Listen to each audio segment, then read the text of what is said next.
Hello, everyone. Um, when it comes to evaluation and instructional supervision, I'm going to talk about it in the point of view of myself and my administrator. Again, as most of y'all know, it's my first year as an assistant principal, and it's my principal's third year. Last year she was the vice principal and she became a principal. So we're both kind of going through this together, and we're learning from each other. So there's nothing that she hasn't done that has not involved me. So when I go and ask her for advice, it's like we're both going through it together. So I'm gonna take that approach that we're both learning from it together. Okay. So question one, it says, how does your administrator balance evaluation and balance evaluation and instructional supervision? The thing that we talk about, and again, open communication, I think is the best tool in this area.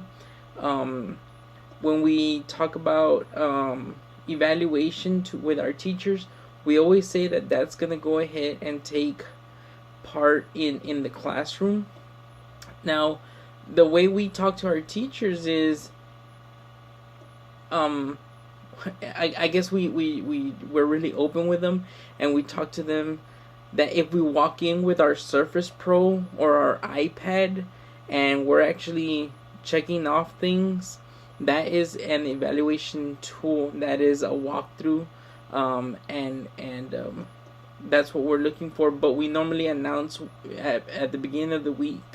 We'll send out an email saying that this week we're either doing evaluations, or at the beginning of the week we send out an email and saying this week we are doing instructional rounds. Again, open communication is key. So when we walk in with our iPad or our Surface Pro, we're actually doing evaluation. I tell the teachers, if you see me walk in with a notepad and you see me writing stuff down, that is more of an instructional round, and we try and focus on that. So and like I said, we're real open with our staff. So that's the way we balance it out. Being very communicative with our teachers, and then we also try and I walk in and I'll go like this. Either I'm holding my iPad and or Surface Pro, and they know that it's an evaluation, or I'll walk in and I'll go like this, and I have a notepad in my hand, and they'll know that it's more of an instructional tool. It says, what opportunities have she or he had to develop her instructional supervision capacity? This is where I find it very interesting. I think if it wasn't for this course, I would have been walking into this year with nothing but my 3-day training of T-test, and actually on the second, first, and I'm sorry, the 28th, the first and the second, I'm barely gonna do my AEL conference. So if I was a new principal, or a new assistant principal, and I would have not been having this class, that would have actually been the only thing that would have guided me, which would have been my 3-day T-test training that I've had before, and my 3-day AEL conference that I'm about to attend.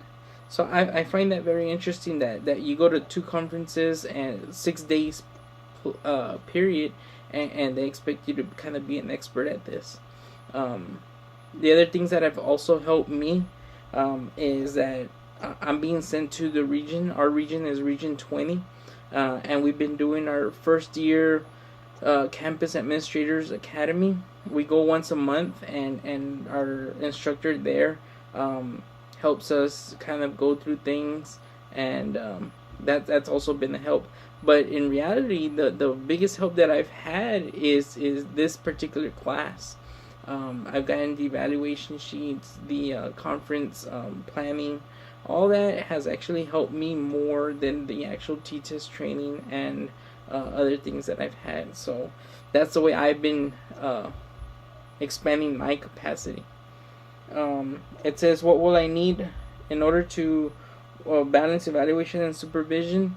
Again, I think communication is key with your campus staff, building relationships with them, and also telling them that I'm not afraid to let them know that this is new to me, and I'm learning as they're learning. That has been key, especially with my more experienced staff, where I go in saying, this is new to me, and we're going through this together, and they seem to buy into it more and being a little bit more understanding. So communication, building relationships, that's going to be the key feature in balancing evaluation and instructional supervision.